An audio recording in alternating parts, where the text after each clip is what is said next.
notamment beaucoup dans le secteur automobile. On leur a autorisé à faire venir leurs femmes, c'est 1974-75, et tous les enfants qui sont nés, par la vertu de ce qu'on appelle le droit du sol intégral, se sont retrouvés tous français. Ce qui fait qu'à un moment donné, on a eu deux phénomènes qui se sont croisés.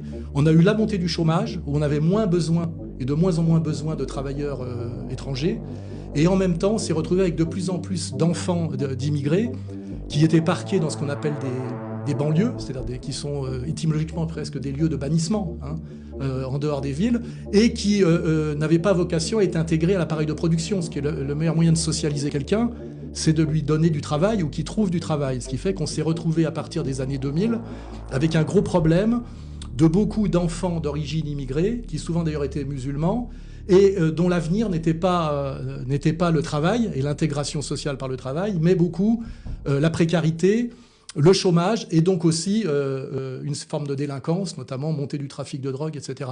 Et ça, c'est la situation sur laquelle surfe aujourd'hui le politique.